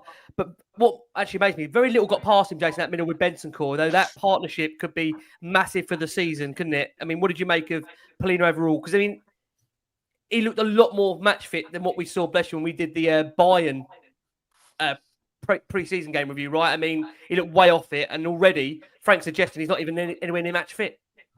It's not just match fit; it's match sharpness, isn't it? That's Yep. the thing. Just the brain, the reading of when things are going on. Just one quick thing on the sending off. Yep. Or If you go back to it, the non-sending off. Or the non-sending off. Yep. Had they sent him off, Ederson comes on. We might not get the second goal because Ederson doesn't make that type of mistake. Maybe and Ederson pings passes then all afternoon when we're trying to go and press them and Trafford's struggling. So that's a good point. You know, the flip side of that was quite happy that it kept Ederson on the bench rather than Trafford on the pitch. But no, he was immense today, Palhinha, and it is for those games that you bring him in. You shouldn't need him at home to Burnley last week. We didn't, but that's the type of big game you need. Those big, and we talk about leaders in the team. We know that. I just think with Bayern, Bayern dominate 80% of the ball most of the times, and there's very few people get sustained attacks around the edge of Bayern's box, apart from maybe Dortmund and Red Bull. But they just dominate so many games that they want the tempo setter as their number 6 rather than a Palhinha. I don't think it's a reflection of him that it went wrong. And also, don't forget when Bayern bought him and were going for him, it was really wasn't who was there? Was it Tuchel that was there? Yeah, Tuchel at the time. Tuchel, and they've gone in then with Vincent Kompany, who's an entirely different type of manager and wants his teams to play an entirely different way to Thomas Tuchel. So I don't necessarily think it's a reflection of him as a player that it went wrong for him at Bayern.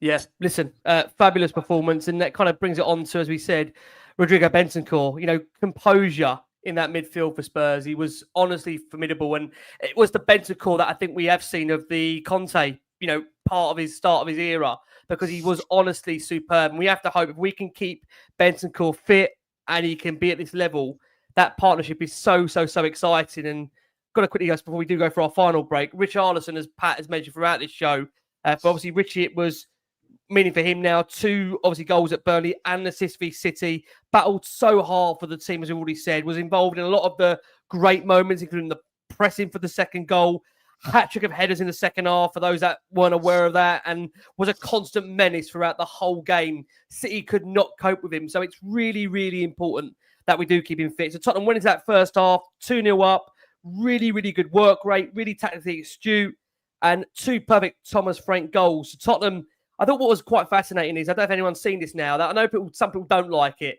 We're now getting interviews at half-time with either players or managers. I know the boys will probably have a lot to say on that, but at the same time, we're also pushed for time a little bit. So what I found fascinating was Frank said, if we keep doing the right things we've done and keep being brave, we'll win the game. And I think even when Jay said that at half-time, he had a sigh of relief, because it obviously indicated doesn't want to change the system, wants us to keep being on the front foot, keep pressing. So, yeah, well done, Thomas Frank. Look, we're going to squeeze in our final break of this show.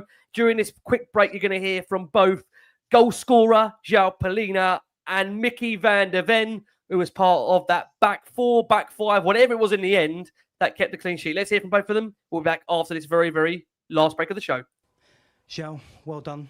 What a fantastic performance, and a goal for you on your first start in the Premier League for us.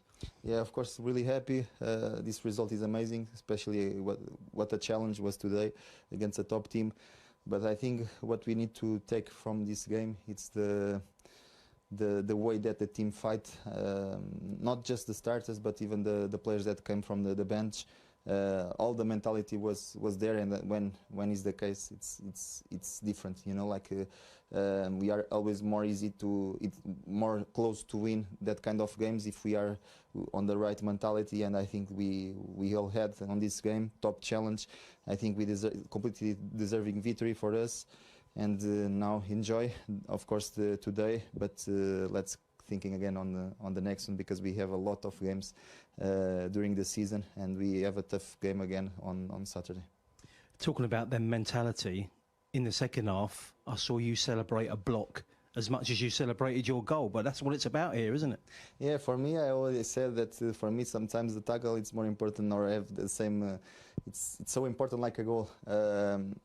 I remember this, but I also remember the tackle that Mickey did on a transition that we run all behind, and that kind of actions is what make the difference at the end of the game. You know, that you see the mentality on this, and this is why we try to push each other, because I think when we are like that, we are much closer to win the games. So. Everything has to be right for you to win here, doesn't it? And it was today, wasn't it? And if I'll tell you something, Joe, if you look at the shot count, it's 12 to us and 10 to them. So it wasn't just about a defensive game, was it? We were dangerous. Yeah, we were dangerous. We create a lot of chances. We keep the clean sheet, which is a big detail for us as well, and really important because it shows how defensive we are doing the right things. And of course, with all the supporters pushing us until the end of the game was amazing. And after celebrating with them, it's always special. So let's keep this victory. And talking about things that were special, how special was that goal? It was an important goal today, our second goal, your first goal for the club. What a moment. Yeah, it was a special moment for me, of course, when so I returned already to the Premier League, and this, of course, we score a goal, it's always special, really important. But as I said, what I need to take from this game, it's the mentality of the team, and the way that I saw my teammates running behind, helping each other, and what makes me more proud in this game is this, to be honest. Okay, with Mickey here at the Etihad, you're all smiles, and you've every right to have all smiles because it was a wonderful performance. Tell us about it. I think great performance from the team. It's never easy to play the Etihad, never easy to play City, but I think a top performance from our side, defensive-wise, offensive-wise. Yeah, what can I say? Top performance. We just spoke to Zhao, and we said to him, look, you have to get everything right to come and win here. And we did today, didn't we? Yeah, like we did everything what the gaffer asked from us, and I think it's also then the discipline to do it over and over again. What you saw, we try high up the pitch, we try to press them, play man v man, because then it's really difficult to play out. We know that from ourselves, and then every time when they did come out, you see how many people just sprint back to get under the ball and just stay disciplined with like the unit block and everyone behind the ball, and it's really difficult to break us down then. I say we just spoke to Zhao, but I mean, he scored his first goal for us today, but how good is it to have him in there as just protection in front of you, especially in a game like this? Yeah, Zhao did an unbelievable job today. But I think it's Zhao also with the massive block, also I think the second half on a shot of Nathan. But even like Rodrigo on the other side, there are two players that cover so much meters and are so important for us, even for like to get to the attackers, but also for us as defenders to just have in front of us, because we know they're just two warriors that go all in on every ball, and that's really good to have, and that's a good feeling to have as defenders. Okay, look, two games under Thomas, 2 clean sheets. Now, I know this is a big thing for you defenders this year, clean sheet mentality. Talk to us about that, Mickey.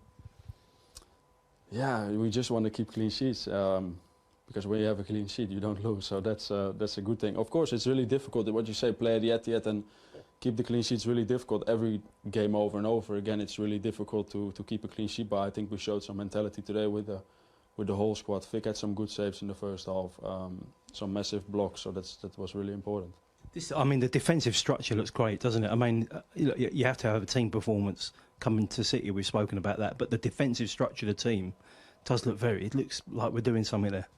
Yeah, we train on it day over again and again, every time in pre-season, and tactical is not the most fun part of a training, I can tell you, but yeah, we're doing really well, and everybody knows what to do, and everyone wants to do it, and everyone has like the mentality to keep this clean sheet every time over and over again, and what I say, everyone just knows what to do.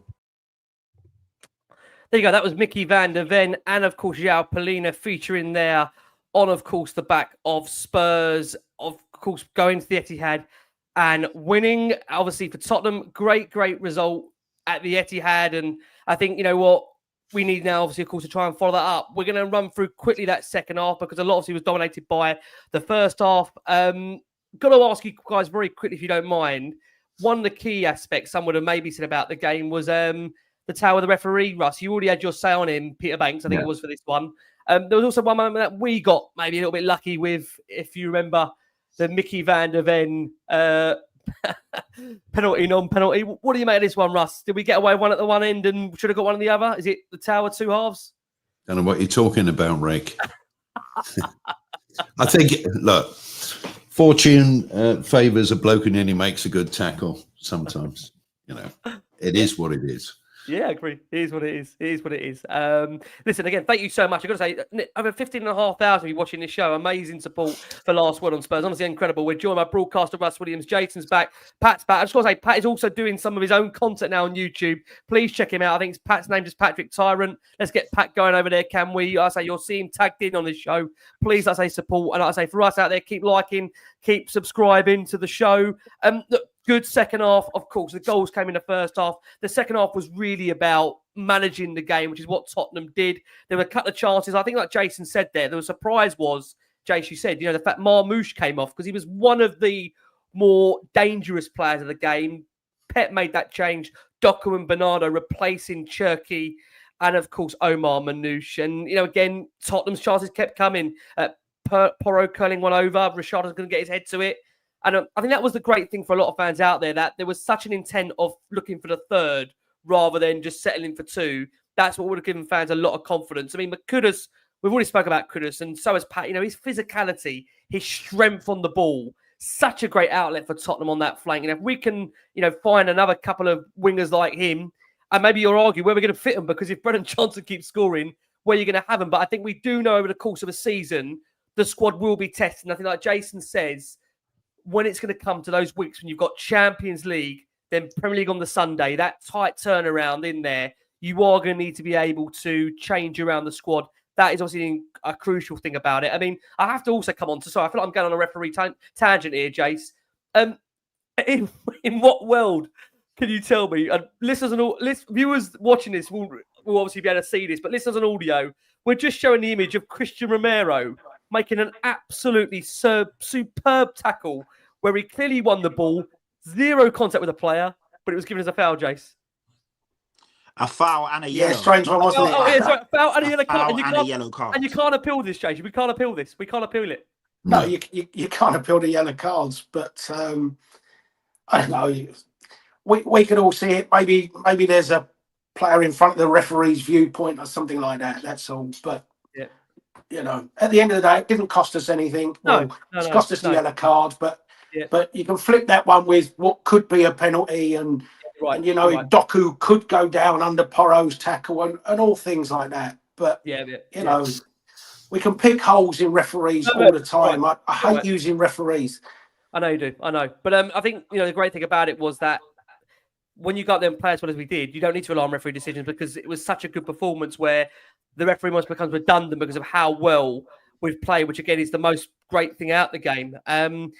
Again, we spoke about Sarr. The ludicrous levels of what he covered on the pitch was quite simply unbelievable. And I think what we're seeing already with Sarr is that his decision-making looks so much better than what we have seen over the previous couple of seasons. And I think that is what's giving a lot of fans confidence. Like you said, Pat, this could well be his season. He's come on leaps and bounds already under Frank, dominant in duels, with the ball out of possession, locking down and staring midfield spots, and becoming really unstoppable in the centre of the park. So I think, again, you can't underestimate how much he pressed so well in the build-up to the second goal. And even the first he was involved too. He looks like a machine going forward. And, I think credit to him, because obviously later in that game, Spurs did make a couple of changes. Bergvall came on for Kudus, who, again, like we said, had done really, really well.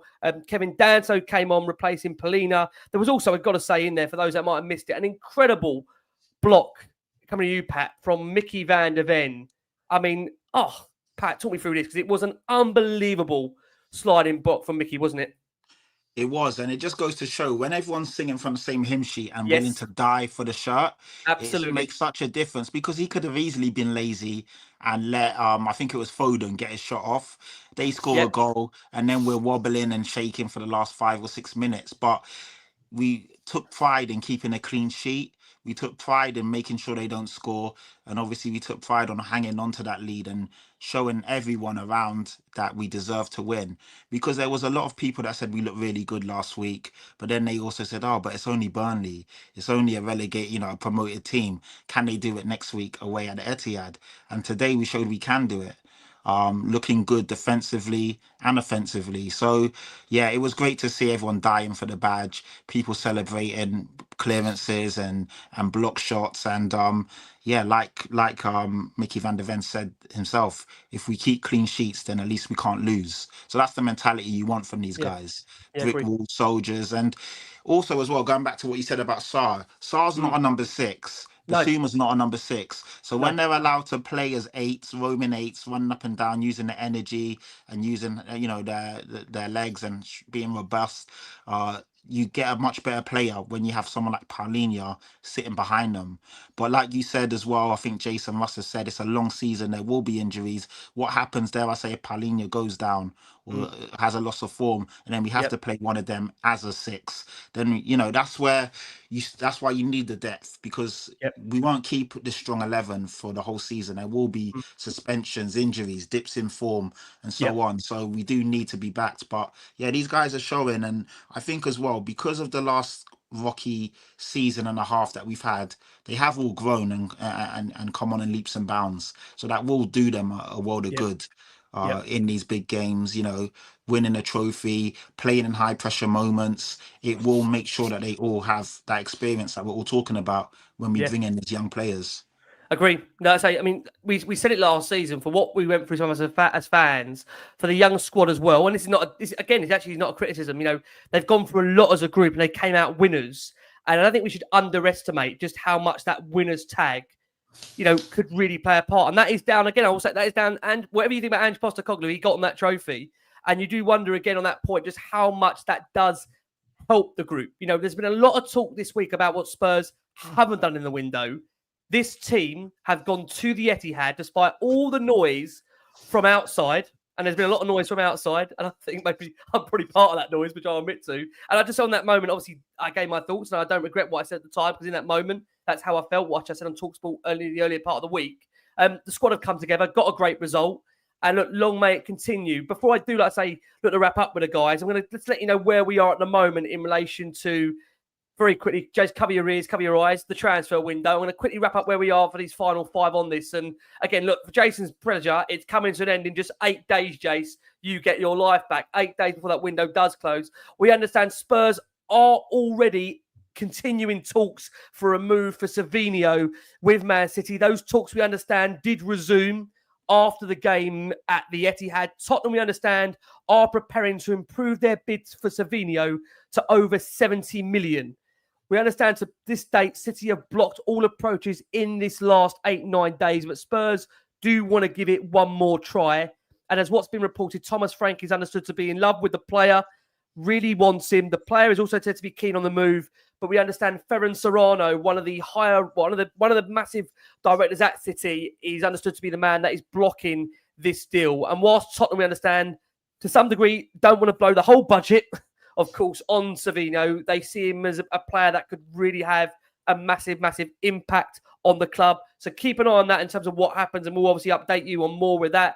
We are also understanding that Nico Paz is a player that Tottenham may be looking to go back in the market for between now and the end of the window. I mean, look, you've got this crazy situation where he has got this release clause for Real Madrid, or buyback clause, should I say, over the next 2-3 years. So we never seen a situation, Jason reminded me, with Sergio Reguilon, which didn't really become a problem because of Sergio's performances. But with Paz, Tottenham are ready to present a new offer to Como. Look, Como don't really want to sell him. Fabregas, we understand, is a big fan of the player and has really nurtured him in this last year and a half. He's made 35 appearances last season, scoring 6 goals, contributing 9 assists. Como finished 10th, but Tottenham, we understand, have returned to the table and made direct contact with Como.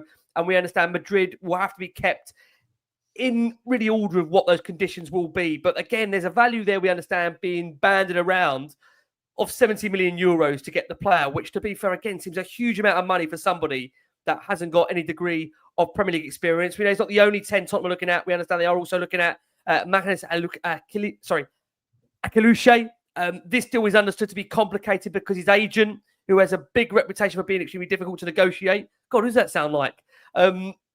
Means for them, they're looking at around, again, the 60, 70 million pound mark for the player. So that's currently where we stand. And I will just ask you on that point, if I can, Russ, we've made a tremendous start to the season. It's 6 points out of 6. We've shown, a degree of real different variations in those 3 games so far. But we do know, like Jason said, we're going to have to fight on all 4 fronts. It means it could be a 60-game season. So if we are to progress in the cup competitions, which I think Jason might give a mention to as we close the show here as well, we do need significant additions. In your mind, I think you said it, you want to see a 10. You would like to see another potential centre-back come in and a winger. Is that the minimum you need? Do you need to see 3 players come in? Well, I think we need a minimum of 2 of those. And don't forget, Jason might like this, there's another transfer window coming up in January. I mean, what the chairman has to understand, and it's difficult after all these years, is if you go into a top steak restaurant and you want to have the finest steak with truffle sauce and it's 50 quid, you can't offer 42. It's 50 quid. Pay the money. And I think this is the thing that infuriates an awful lot of Spurs fans, and me included. Don't pretend to do things. If you want a player, go and get them. And get them early. All this last chance saloon nonsense, it drives people up the wall. And I know it's an obvious thing to say, but really, Daniel Levy needs to do that whilst he's still at the club. He does. Jason, let me bring you in. I know you want to clarify maybe the situation around Nico Paz. What do you want to say with regards to that particular player and how that works in terms of maybe that buyback clause, if that's what you're referring to? Yeah, just technically, it's being presented that he could go to Tottenham and Madrid would have call on him. If Tottenham agree a deal with Como, that would be a completely new contract for the player. So there wouldn't be a release clause in that. The danger is obviously for Real Madrid to say to Como, they will pay you whatever Tottenham are paying, and then we'll sell him to Tottenham for 60 or 70 million. But it wouldn't affect our deal with Como that he's got that clause in there. That clause won't carry over to a brand new contract. That's up for Tottenham to negotiate that. So like I say, Madrid could buy him back and then offer him to Tottenham, but they can't interfere with our contract once it's in there. Jace, thank you for that. Pat, I'll come round to you. Look, when you do look at, obviously, this last 10, 11, 12 days with Spurs and what they have done in the space of the 3 games, there'll be a lot of fans out there now thinking to themselves, if we can just give Thomas Frank another real good couple of players like we've done with Palhinha, obviously like we've done with Kudus, we could have a really, really good season here. It could just be 2 or 3 players away from being a great season again for Tottenham. Another trophy, who knows? Will this next 8-9 days maybe tell us a lot about what the club's ambitions will be? Because I think, like Jason said, and it's really important Jason said this, if it is a 60-game season and you're having a turnaround Champions League football on a Tuesday, Wednesday, to then play again on a Saturday or a Sunday, the reliability on some of these players, like a Palhinha, like a Kudus, like a Solanke or a Charlison, the squad's going to need more depth, isn't it, Pat? It's going to have to have more depth to it. It has to. And like Russ said as well, if we're being honest, we're going to need another centre-back as well, because Mickey van der Ven and Romero are fantastic together, but there is a chance that either one could get injured or suspended or have a dip in form or obviously go away on international duty and come back with a knock. These are all the things that happen during a long and grueling season, and you're going to need quality on all fronts if you really want to push on. And we've had our chairman come out on the Overlap podcast and all of this and say he wants to compete at the top, he wants to win the Champions League, we need to win the Premier League. So obviously you need to put your money where your mouth is and back the manager and bring in quality. It just goes to show, surprise, surprise, you buy a top winger, or you bring in a top defensive midfielder, and automatically the team looks better. These guys come in, we've always said we need ready-made starters, and instantly the team is propelled, and it means that the guys that were starting on the bench, they're still good, and when they come in, the team is still strong. But we still need a couple more, man. We don't have a left winger, a natural left winger that can obviously drag players wide, take his man on, stop, start, beat a man, obviously assist or create his own shot. And we still need obviously another defender, and we need another number 10. When this window first started and we brought in Kudos and then instantly triggered Morgan Gibbs White's release clause, we all as Spurs fans thought that this was going to be essentially a different time for Tottenham. We were going to do our business early, we were going to bring in quality. And we are going to essentially, we've turned the corner. The Morgan Gibbs White one, I can't really blame Levy for that, if we're being honest, because that's something that the Premier League has never, that's unprecedented. I've never seen a chairman literally stop a guy from going and essentially force them to sign a new, like, that doesn't happen. So cool. We can say, okay, you know, Levy. Can I just say, Pat, as well on that? If anyone's seen that little TalkSport snippet interview with Gibbs White, there's something that's not right about the optics of that situation. Something's not right about even the interview, you know, when he comes out and he's talking, and it's just weird. So that one, cool. But all the other stuff is on Levy, and there's no way we should be going into the last week of the window and not done our business. Liverpool have pretty much done all their business, barring obviously what happens with Isaac. Arsenal obviously have done all their business now. Man United look like they pretty much are done. Most of the big teams of Chelsea pretty much are done in case there's one in, one out. But we're way behind it. We're way behind, and that is on Levy. There's no disputing that. So yeah, please back the manager.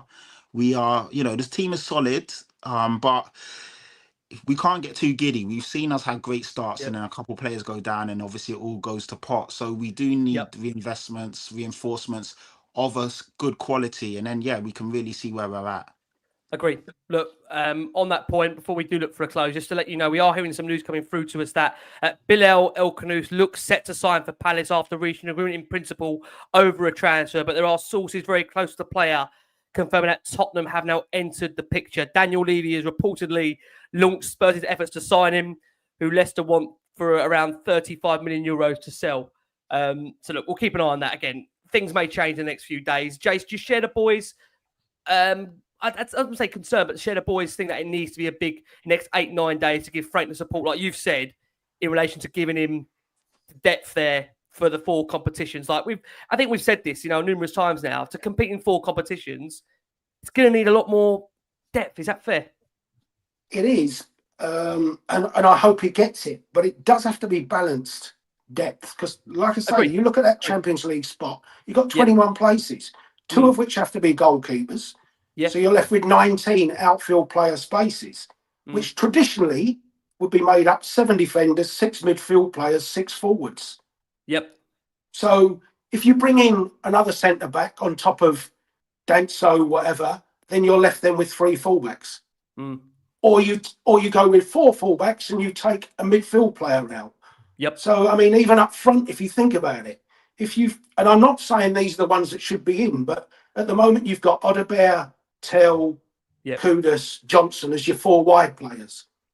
If you bring in Savinho, great, but then the reality is you're going to have to leave one of them out because you can't have 5 centre backs, 6 fullbacks, 10 midfielders, and 8 strikers. You just can't do it.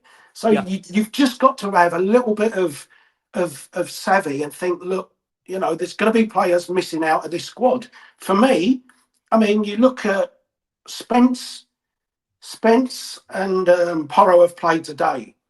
Your doggy looks a little bit injury prone at the moment, isn't it? So you're down to 2 fullbacks.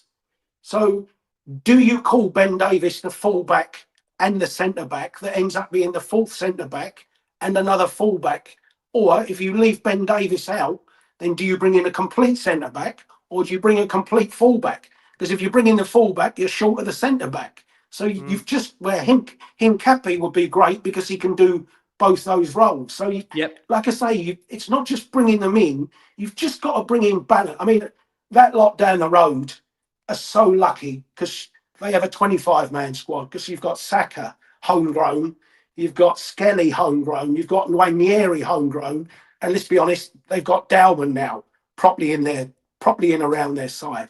That gives them 4 extra players than we've got in our European squad. And that's the only thing you got to be careful of. It does matter. It does matter. Look, it's a very big 8-9 days of the window to come. One player we are expecting to actually head out of the club on loan is going to be Luka Vuskovic. I know to some, they'll be disappointed to see Luka head out, but you know, at the same time, he does need game time. We understand he is closing in on a move to Hamburg. That's the latest we're hearing on Luka Vuskovic. So, yeah, negotiations underway. That will expect to be a loan. There's no option to buy. Obviously, Spurs are very excited about the future, what holds for Luka Vuskovic, but he's expected to go out on loan, which maybe does free up maybe an opportunity. But I think Jason, like I said it on so many shows here, you know, we talk about so many players about bringing them in. We also need to move players out. You know, I think people forget we've still got Brian Hill here. We've still got Manor Solomon here. people forget this. We've got players that we need to move out in this next week and a half to also bring players in. So it's a crucial week for the club. Crucial couple of weeks, Jace. I was going to say, do you know the other person we need to bring in? What's that? Is Chelsea's director of football. He's done amazing. They've raised about 200 million quid on players that Chelsea, honestly, have made no impression whatsoever. Honestly, it's unbelievable when you actually see the amount of time saying it flash up. They've got another 20 million for a player. It's unbelievable. They just sold Vega, who's played something like 190 odd Premier League minutes for another 25 million. Yeah. It's just, we can't get rid of Brian Hill. Unbelievable. Well, according to reports, we did try and sell Brian Hill and Solomon to Bologna during the week when they were told us in no uncertain terms they don't want to go there. So that's shut down. Boys, thank you so much. Great for us all to be back together. It's lovely to come on the back of a win against City. Russ, and we're smiling, mate. So it's lovely to have you back on, and we can't wait to see more of you, mate. Thank you so much. Thank you for having me. Pleasure's all ours, mate. Pleasure's all ours. Anything exciting you want to share? Is there anything exciting coming up you want to share with us? No, nothing really. Well, I'm going to the Belfry to watch a golf tomorrow. So if any of our fellow Spurs viewers and listeners are there, come up and say hello. I'll give you a crisp or a peanut. Certainly not a beer. Too expensive. But let's just hope the next few days come up with something. I mean, go and get Isak. Be bold. Rodrigo in on loan. Danny Olmo. Just get some people in who are going to fit, as Jason says, the system and make us even. I've got to say, I would love to put you and Jason in the room watching the golf. That'd be fascinating. It'd be Jason trying to shut you up with the transfer rumours and Jason going, the golf's on. Jason, thank you so much, mate. Honestly, thank you so much. You're a superstar. Jace, thank you, mate. Lovely to have you back. Listen, I think we are going to try and do some form of a deadline day special. We might try and grab Russ off a golf course somewhere because everyone knows with Jason, the only way I can get Jason onto a transfer show is when the bloody thing closes because he's got no interest when it's open. So he'll only be here when it shuts. He will not be here through the first. But do you know what, Rick? We buy our season tickets. We pay our match tickets to watch football. You're right. Fabrizio Romano in the middle of Tottenham Hotspur and see if he gets 60,000 in the stadium. It's about, at the end of the day, football matches matter more to me. And the second part of this week, for me, it's more important to keep your top players at the club. Very important. I'd be more annoyed this week, not that we lost on one, that if we'd lost Romero or we'd lost Van der Ven or we'd lost Pedro Porro. So concentrate football matches first and keep the ones you want to keep at the club second, and then worry about who's coming in. Agreed. Pat, thank you so much, mate. Like I say, make sure you are following Pat. He's back on YouTube now. He's going to be doing some content as well. And I think that there's a lot of people actually agreeing with Jason. I can't believe it. There's agreement with Jason here. The football does come first, not the transfer window. And I think but we need to sign players, no? I don't get that. No, I agree with you. But I think what I would say to balance that point out, I think during the window being open, I do think we all go a bit doolally with it. I don't think Jason's as much as us, but I certainly do. But Pat, I'm in total agreement with you that I get carried away. We all do. No, but listen, Pat, I agree. This week, this next 8-9 days, if we don't do business, it's going to be very difficult because we do. People have forgotten. All right, we need to get back up against the likes of the Villas, the Brightons, the Bournemouths. I might laugh when I say that. The Newcastles. At the same time, you don't want to be in a position where those teams at the very top, the Chelseas, I hate to say this, I'm sorry, the Arsenals, the Liverpools, the Cities, you don't want them to be far away from you. And I think going back to the game we've seen against City, we've shown that on our day already, we can beat anybody, playing the way Jason wants us to play as well. Agreed. And that's why with a window, it's so important we go and get the right players now. The depth isn't there. If we're being honest, the depth's not there. When you look at City and what they could bring off the bench, or even Arsenal today, if you look at what they could bring off the bench, we're not there yet. So we do need players in. It's all well and good beating City 2-0 today, but if there's a couple of injuries, that's where we're gonna, come a cropper. So So when we're getting desperate in the window when people were saying Lange out, Jason in. God, I don't think Jason would even start the negotiations for the transfer. I don't know they're doing on the transfer window. I want to say a massive thank you, Jace. Thank you so much, Pat. Thank you so much, Russ. Thank you so much. Well, there you go, guys. Look, Tottenham. It's 6 points out of a possible 6. It's 2 wins. It is what are we? We've had so far 5 goals scored at the moment to a 0 reply. We were top. We were trying to stop the count. Hopefully by match day 38, we won't need to stop the count. We'll be taking another trophy home from Jason, from Patrick, from Russ. We've been the last one on Spurs. Please keep safe, keep well, And as always,